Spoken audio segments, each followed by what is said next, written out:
Welcome to my Bard story. And welcome back. We're doing another deep dive into the scriptures today. We are. And we're turning our attention to, well, it's a fascinating passage, but honestly, it can be quite challenging too.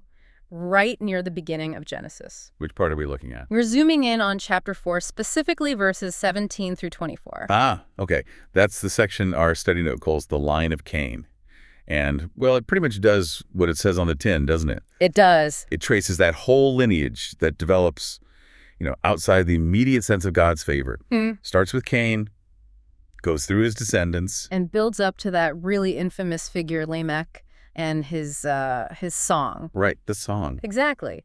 It's brief, this section, but wow, it is incredibly packed. You get this striking picture of humanity's creativity, their ingenuity. Even when they're alienated from God. Right. Even in that state. But then side by side, you get this really disturbing, really rapid progression of sin. Yeah, it escalates fast. It really does. From Cain's murder of Abel, it just spirals downwards dramatically. So our mission today really is to unpack these few verses. What are they telling us? Yeah. What do they say about, the beginnings of civilization, about how sin works, how it grows, and maybe the big one. What are the crucial reminders in here for us, for believers, for those of us in ministry listening today? And we've got some great resources. Our notes are, like you said, really rich. They draw on insights from, respected scholars, commentators, people like Kenneth Matthews, Gordon Wenham, Nahum Sarna, John Sailhammer, Bruce Waltke. Some heavy hitters in Old Testament studies. Definitely. And others, too, like Alan Ross, Sidney Gradanis, Kent Hughes, John Walton, Klaus Westerman. So we'll explore their thoughts, look at some of the maybe unique interpretations they bring out. And really wrestle with the vital truths this passage forces us to confront. Okay, sounds good. Let's jump right into the text itself then. We'll follow our study notes, starting with Genesis chapter 4, verse 17. I'll read from the NIV. Reads, Cain made love to his wife, and she became pregnant and gave birth to Enoch. Cain was then building a city, and he named it after his son Enoch. Okay, so wow, a lot packed into just that one verse. Right. I mean, think about where we just were. Cain's expelled after killing Abel. He's cursed. To be a wanderer, a restless wanderer. Exactly. Those Hebrew words, nalawanad, restless wandering. Yet, what's the very first thing the narrative tells us he's doing here? Not wandering. Not wandering at all. He's settling down, he's building, and the notes point out the phrase, made love. It's wayada in Hebrew. Yeah. Literally, and he knew. That common biblical expression for marital relations. Right. Signifying intimacy, the start of a family line. And this is important. Even though Cain is under this severe curse for his sin, God hasn't totally revoked that original creation blessing from Genesis 1. To be fruitful and multiply. Exactly. So his lineage does continue. Life goes on, in a sense. And then there's the question people always ask, who is his wife? Yeah, it comes up a lot. The notes address it directly. Given that humanity starts with just Adam and Eve, well, logically, his wife had to be a sister or maybe a niece. Which sounds strange to us now, obviously. Of course. But scholars like Matthews and Sarna, they point out this was just the necessary reality at the very beginning, the foundational stage of human population. This was before God gave the specific laws about close relationships much later in the time of Moses. It's simple biology, really, for a population starting from one couple. Okay, that makes practical sense. Yeah. But back to the city building. After being condemned to wander, that feels... defiant. Yeah, defiant is the word. I think so, too. The notes certainly suggest that interpretation. It's like an act of resistance against God's judgment. Cain's trying to create his own security, his own permanence. Through his own effort. Exactly. Instead of accepting the transient, dependent state God assigned him, he's building his own refuge in a way. And naming the city after his son, Enoch Canyon. The notes link this to something we see later, don't they? They do. They connect it to that desire at the Tower of Babel in Genesis 11, that drive to make a name for oneself. For yourself and your family, like building a legacy. Right. It's that human impulse for significance, for permanence, for ensuring your line isn't forgotten. But the key thing here is that it's being sought apart from God. Building security on human effort, not divine promise. Yes, precisely. And the theological weight of this is, well, it's profound. Think about it. The first city mentioned in the Bible, the beginning of urban civilization, originates from Cain's line. The line of the first murderer. The one explicitly sent away from God's presence. Exactly. The text is subtly telling us something huge here. Human civilization, in its organized urban form, starts outside the immediate sphere of God's favor. It's marked right from the beginning by self-reliance and a departure from God's intended way. That's a really fascinating and kind of sobering point. Okay, let's move on to verse 18. This gives us the next few generations pretty quickly. Yep, the genealogy. Reads, "To Enoch was born Erod, and Erod was the father of Mehujael, and Mehujael was the father of Methushael, and Methushael was the father of Lamech." So yeah, a very concise genealogy here. It's a straight line connecting Cain's son Enoch down 4 generations to this figure, Lamech Lameh in Hebrew. Just bridging the time. Exactly. That's what these genealogies often do in Genesis. They act like literary bridges, moving the narrative forward quickly through potentially long periods to get us to the next key figure or turning point. The names themselves, Erod, Mehujael, Methushael, their meanings aren't perfectly clear. The notes mention some possible connections. Yes, scholars suggest links to Akkadian or other ancient languages, like Methushael and Ereshkigal. Some think it might relate to man of God or man of El, with El being a general term for deity. Which would be pretty ironic given where this line is heading. Highly ironic, yes. But what's really interesting, and the notes emphasize this, is how similar this list is to Seth's genealogy in the next chapter, chapter 5. You mean the names? The names and the structure. You've got an Enoch in both lines, a Lamech in both lines, different people, obviously, but the same names. And other names sound phonetically very close. Like Erod, and maybe Jared, or Mehujael and Mahalalel. Exactly, those kinds of echoes. And scholars like Matthews and Wenham argue this is absolutely deliberate on the author's part. Why? What's the point of making them so similar? To create a powerful contrast, it's a structural technique. By setting up these parallel lists, the author highlights the diverging paths of humanity. Cain's line, as we're seeing, culminates in Lamech, violent, boastful, moving further from God, degeneracy. Whereas Seth's line in chapter 5. It culminates in the other Enoch, the one who walked with God and was taken by him. It shows piety, relationship with God. So this short list isn't just names, it's framing the story. 2 paths are emerging. Self-reliance leading to destruction versus worship leading to life with God.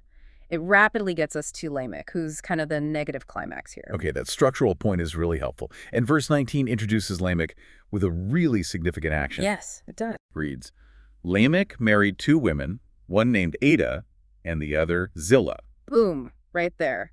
A pivotal moment in the story of sin's progression. With that simple statement, Lamech becomes the very first person recorded in the Bible to practice polygamy. Taking more than one wife. Yes, and the notes rightly stress this. It's a direct, open violation of the original pattern for marriage that God himself set up back in Genesis 2.24. One man, one woman, becoming one flesh. That was the divine design in Eden. Lamech just ignores it, takes 2 wives. So the notes see this as another clear sign of moral decline. Sin isn't just staying the same, it's spreading, corrupting more areas. Absolutely. It started with violence, Cain against Abel. Now it's extending into the fundamental structure of human society. The family unit itself is being distorted. It's a departure from God's blueprint for relationships. Yes, a disregard for that original divine order. And maybe, just maybe, the names of the wives add another layer. It's a bit speculative, but Ada can mean ornament or maybe dawn. Zillah can mean sound, perhaps related to music or maybe shadow. So the notes suggest he might have chosen them for superficial reasons. Possibly, like maybe based on external beauty, ornament, or perhaps sensual qualities, maybe musical talent, sound, rather than character or commitment to that deeper covenant relationship God intended. It hints at a debased view of marriage, focused more on personal pleasure or status. Interesting. Okay, let's keep going with verses 20 and 21. These introduce Lamech's sons and their contributions. Right, the cultural developments. Reads, "Ada gave birth to Jabal. He was the father of those who live in tents and raise livestock. His brother's name was Jubal. He was the father of all who play the harp and flute." Okay, so here we meet Jabal and Jubal, the sons of Lamech's first wife, Ada, and they're credited as being the ancestors, or the fathers, of major cultural dances. Jabal is linked to nomadic life. Yes, he's the originator of nomadic pastoralism, living in tents, raising livestock. The notes clarify this is likely a step beyond just simple shepherding, like Abel did. It suggests a more developed, organized, maybe more mobile way of life focused on animal husbandry. And his brother Jubal. He's the father of musicians, specifically those who play the lyre, kinnor, which is a stringed instrument, and the pipe, an early type of wind instrument, maybe a flute or reed pipe. So coming from this line marked by polygamy and heading towards violence, we get the development of a whole lifestyle organized nomadic culture and the foundation of the arts, music. Exactly. And this is where the notes bring in a really crucial theological point, something scholars like Alan Ross, Wenham, and Watzke all emphasize. This is evidence of God's common grace. Meaning, even within this lineage that's moving away from God, human beings still have that creative capacity, that spark from being made in God's image. They still operate under the cultural mandate from Genesis 1 to fill the earth and subdue it. So they can still achieve things, create culture, develop skills. Yes. Even under the curse of sin, that ability leads to real achievements, developing sophisticated lifestyles, creating complex art like music. These skills and developments in themselves aren't evil. They're a result of God's grace being available generally to all humanity. However, Context matters. the context matters hugely. Where these advancements arise, and as we're about to see, how they can be used. That's the critical part. They can become expressions of human achievement apart from God and potentially tools for furthering sinful purposes. Which brings us right to verse 22, and another son from the second wife, and another huge development. Yep, Tubal-Cain. Reads, Zillah also had a son, Tubal-Cain, who forged all kinds of tools out of bronze and iron. Tubal-Cain's sister was Naamah. Okay, Tubal-Cain. His name itself is really significant. The notes explain that Cain, in related languages, can mean smith or craftsman, and Tubal might be linked to a word for metalworker, or maybe even a region known for metalworking. So his name basically means Tubal the smith. Pretty much. He's identified as the ancestor of all metalworkers, specifically those who forged tools from bronze and iron. This is the dawn of metallurgy. Which is a massive technological leap, learning to extract and work metals. Huge. It allows for much more sophisticated tools for farming, building, everyday life, but as the notes point out immediately. It also allows for much better weapons. Exactly. It's a pivotal moment, showing humanity gaining mastery over the material world, really fulfilling that subdue the earth mandate, quite literally by extracting its resources. But again, look where this skill arises in Cain's line. And the potential for violence inherent in metalworking, it's immediately confirmed by what Lamech says next. And his sister Naamah. Naamah, her name means pleasant or lovely. She's mentioned, but we don't get any details about her. The notes suggest maybe she's just included for structural balance, making sure both wives have children mentioned, and providing a daughter alongside the sons.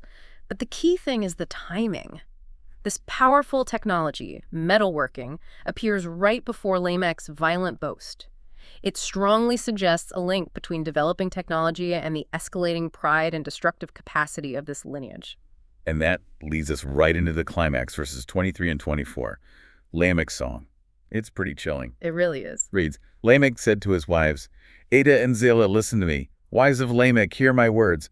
I have killed a man for wounding me, a young man for injuring me. If Cain is avenged 7 times, then Lamech 77 times. Often called the Song of Lamech, sometimes the Song of the Sword. And yeah, it's the first piece of poetry recorded in the Bible. But what poetry? Not exactly uplifting. Hardly. It's addressed to his wives, notice that. A boastful, arrogant declaration of violence. He says flat out, I killed a man. And the parallel line clarifies, a young man, why? Not for some capital crime. Just for wounding him, injuring him. Exactly. A relatively minor offense, it seems, which immediately shows a wildly disproportionate violent response. It's such a contrast to Cain, isn't it? Cain killed Abel out of jealousy, sure, but then he seemed afraid. He argued with God. Yeah, there was some sense of consequence, maybe even fear. Lamech, zero remorse. He's not regretting it. He's celebrating it. It's sheer arrogance, total self-glorification and violence. And then that last part, the 77 times. That's maybe the most shocking bit. He directly references God's promise to Cain back in verse 15. Remember, God said anyone who killed Cain would face 7-fold vengeance. Which was God protecting Cain, right? Limiting revenge. Exactly. It was a protective measure from God meant to prevent endless cycles of blood feud, to put a divine limit on retaliation. But Lamech, he just completely twists it, perverts it. Turns it on its head. Totally. He takes God's protective limit and makes it his own personal declaration of infinite exponential vengeance. If Cain gets 7-fold, I get 77-fold. It's not just quantitatively more, it's qualitatively different. It's extreme, brutal, completely detached from any sense of justice. The notes really hammer this point, how sin escalates and warps your whole perspective. They do.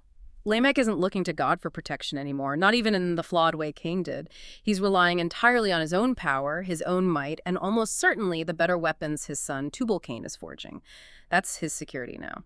This song just perfectly captures the spirit of this line. Pride, violence, lawlessness, self-reliance apart from God. It's painting a picture of a world spiraling downwards, setting the stage for the judgment of the flood in chapter 6. Wow. Okay, that verse-by-verse walkthrough really lays out the chilling story of Cain's lineage. But you mentioned earlier, the notes suggest that digging deeper, looking at how scholars analyze this, reveal even more fascinating layers. Maybe gives us some surprising insights, those aha moments. Yes, absolutely. That's where going beyond the surface reading gets really rewarding. Our notes pull together several key perspectives from scholars that add incredible depth and help us see things we might easily miss. Like what? What stands out? Well, first off, a major point of discussion is that relationship we touched on between Cain's genealogy here in Chapter 4 and Seth's in Chapter 5. Scholars like Kenneth Matthews, Gordon Wenham, Bruce Waltke, they all note how striking the similarities are. The names again, Enoch, Lamech, and the similar sound. Exactly. And some scholars, the notes mentioned, speculate maybe they came from some common older source or tradition that got split or adapted. But the theological reason, the one Matthews, Wenham, and Waltke really stress, is that the biblical author is doing this deliberately. It's intentional. To make a point. To make a huge point through contrast. By using these parallel structures and similar names, the author throws the differences into sharp relief. Cain's line ends here with Lamech, violent, boastful, polygamous, representing degeneracy. Seth's line in chapter 5 ends with his Lamech, who fathers Noah, and includes Enoch, who walked with God. It shows piety. So it's like a literary device to show humanity splitting onto two different tracks. Precisely. It's not just a list of names, it's a structured argument. It visually represents humanity diverging one path towards self-reliance, achievement apart from God, leading to violence and destruction. The other path towards worship, dependence, seeking God's presence. The similar structure makes the contrasting outcomes even more powerful, more jarring.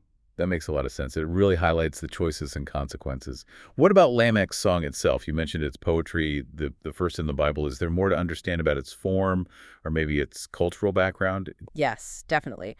Scholars like Nahum Sarna and Gordon Wenham and Klaus Westermann, too, they analyze the genre of this song. They suggest it's not just Lamech venting. It closely resembles ancient Near Eastern victory songs, or maybe more accurately, challenge or boasting songs that warriors would sing. Like something you'd hear before a battle, or maybe afterwards to brag.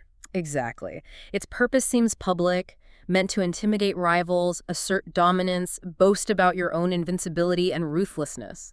Lamech is essentially broadcasting his power and his willingness to use extreme violence. So it's reflecting more than just his personal anger. It's tapping into a developing cultural attitude. That's what Sarna's perspective suggests. It reflects the emergence of a worldview where violence is heroic, where personal might makes right, where your own strength is the source of your security and your glory.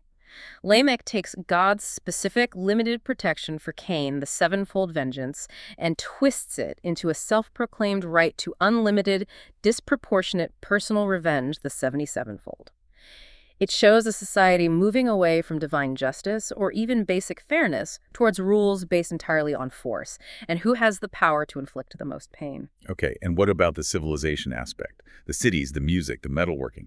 How do scholars wrestle with the fact that these seemingly positive developments are linked to this line, this downward spiral? Yeah, that's the tension, isn't it? And scholars like Alan Ross, Wenham, Waskes, they talk about this using the idea of civilization as a double-edged sword. Meaning it cuts both ways. Exactly. They argue Genesis 4 presents these developments with, well, ambivalence, maybe even irony. The skills themselves, organizing societies, creating art, mastering technology, they are inherently bad. As we said, they stem from God's common grace, the creativity he built into humanity. Part of the cultural mandate. Right. But by placing their origins within Cain's line, and then immediately following the mention of metallurgy with Lamech's violent song, a song likely made deadlier by Tubal-Cain's metal weapons, the text sends a clear signal. That these advancements can be corrupted. Profoundly. They can fuel human pride. They can be used for destruction. They can enable self-reliance apart from God. It's a powerful theological reflection. Human progress, human creativity, human technology, if it's detached from reverence for God, doesn't automatically lead to good. It can actually amplify sin's destructive power. That's a really sobering thought, especially for us today with all our technology. It's not automatically moral progress. Not at all. And John Walton, in the Zondervan Illustrated Bible Backgrounds Commentary, adds another really interesting angle to this. What's his take? He suggests that maybe these cultural achievements, the city, the music, the metalworking, can be seen as humanity's sort of subconscious attempt to, well, rebuild Eden after being kicked out. Oh, interesting. Trying to recreate what was lost. Yeah, think about it. Cities offer safety, community, permanence, things lost when alienated from God's direct presence. Music offers joy, beauty, maybe a way to cope or express things, compensating for the lost harmony. Metallurgy offers control over nature, power, the ability to provide for oneself and dominate, replacing the easy provision of the garden. So it's like trying to achieve security, joy, and control through human means. Exactly. Walton sees it as revealing that deep human longing for paradise, but also the tragedy of trying to achieve it through self-effort, through human ingenuity alone, rather than through relationship and reconciliation with God. It becomes an attempt at self-salvation, which is ultimately doomed. It ties right back into that double-edged sword idea. It really does. And there was one more unique idea, I think, from John Sailhamer about Cain's mark that seemed quite different. Yes, Sailhamer's view. In the Expositor's Bible commentary, he offers a really unique interpretation of Cain's mark or sign, the Hebrew word to be back in verse 15. Most people think of it as, some kind of physical mark on Cain. Like a brand or a tattoo. Right. But Sailhamer suggests, what if the sign wasn't on Cain, but was something external? Specifically, what if it was the city he built? The city itself was the sign. How would that work? Well, he connects it to the later biblical idea of the cities of refuge, places where someone who accidentally killed another person could flee for safety from the avenger of blood. Okay. So Sailhamer speculates that maybe, in the narrative, Cain's city functioned as a sort of primitive, early form of refuge. It was the tangible sign that God had provided a measure of protection, preventing immediate, unlimited vengeance for Abel's death. Even in judgment, God showed some mercy, some restraint on retribution. So the city becomes a physical manifestation of God's limited protection. That's the idea. It links this puzzling detail about the mark to a major legal and social institution later in Israel's history. It suggests God was already establishing principles of order and limiting violence, even in this very early, chaotic period. It finds a thread of grace, a hint of future structures, even within this dark story of Cain's self-reliance. It's a fascinating reading. It really is. It shows how these texts can have layers upon layers. Yeah. And you mentioned structure earlier, the chiastic structure. Sidney Greidan has pointed that out. Yes, Greidan's highlights this really clever structure in Chapter 4. He argues the whole chapter pivots around the central event, Cain murdering Abel in verse 8. And the parts before and after mirror each other. Exactly. It creates a symmetry. God's warning before the murder, verses 6 to 7, mirrors God's judgment after the murder, verses 9 to 12. The offerings Cain and Abel bring, verses 3 to 5, mirror Cain's plea and God's protective response, verses 13 to 15. And the very start, dealing with Cain receiving life from God, birth, verses 1 to 2, mirrors the very end, where Cain leaves God's presence, verse 16. So it's not just random events strung together. The author deliberately shaped it. Absolutely. Greidan shows it's a carefully arranged narrative. The structure itself emphasizes the key theological points: the centrality of the sin, God's direct response, both warning and judgment, the consequences, and yet that persistent thread of grace or protection.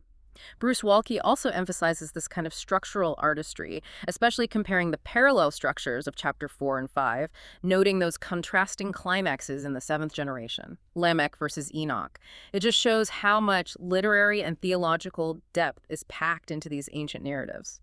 Okay, considering all of this, the story itself, the cultural advancements, the escalating sin, these really deep scholarly insights about structure and meaning, how does this ancient passage from Genesis 4 really speak to us today? What are the core lessons, the vital reminders for believers, and especially for those of us in ministry? What might we miss if we just read it quickly? Yeah, that's the crucial question, isn't it? Our notes pull out several incredibly powerful and, frankly, quite timely reminders. One major one, emphasized strongly by people like R. Kent Hughes and Bruce Waltke, is the ongoing danger of a Cain-like heart. What do they mean by that, specifically? Well, Cain's story, culminating in Lamech, is just this chilling case study in how sin works, how it's progressive, how it's destructive. It didn't start with murder, did it? No, it started inside, with his attitude about the offering, the anger, the jealousy. Exactly. Subtle internal stuff. God even warned him, sin is crouching at your door. It desires to have you, but you must rule over it. But Cain didn't rule over it. He let that anger and jealousy fester, and it exploded into murder. Then Lamech comes along, and he doesn't just commit violence, he normalizes it, celebrates it, escalates it. So the reminder is about those small beginnings, those negative emotions or attitudes that seem minor, but if we don't deal with them, They can grow into something monstrous. That warning in Genesis 4.7 is for us too. We have got to be vigilant about those seemingly small roots of sin in our own hearts: pride, envy, resentment that we nurse, bitterness, unforgiveness, this constant pull towards self-reliance or wanting to dominate others. If we don't bring those things into the light, confess them, rely on God's grace to master them, they will grow. They'll harm us, they'll harm others. even if it doesn't lead to physical violence, that inner state can be destructive. Absolutely.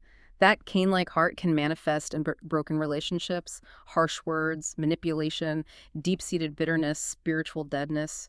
For pastors, this is just critical for pastoral care, isn't it? Helping people honestly identify and confront these inner struggles before they wreck lives. Definitely. Okay, another big theme was civilization, culture, technology, all arising from Cain's line. How does that inform how we as believers today should engage with our world? With culture, science, art? That's a huge question. And the notes, drawing on scholars like Walt K. and Ross, offer a balanced perspective. First, remember the common grace aspect. Those cultural achievements, art, technology, building societies, they're expressions of the creativity God gave all humanity. They aren't inherently evil. So we don't just reject culture wholesale. No, absolutely not. That would be missing the common grace point. We are part of the cultural mandate too. But the story is also a massive warning sign. Placing these advancements within Cain's lineage, right next to Lamech's violent song using Tubal Cain's technology, shows how easily these good gifts can be twisted. Used for pride, for self-glorification, for violence. Precisely. Tainted by sin, used to build our own kingdoms apart from God. So the reminder isn't withdrawal, it's discernment. We need to engage culture wisely. As salt and light within it.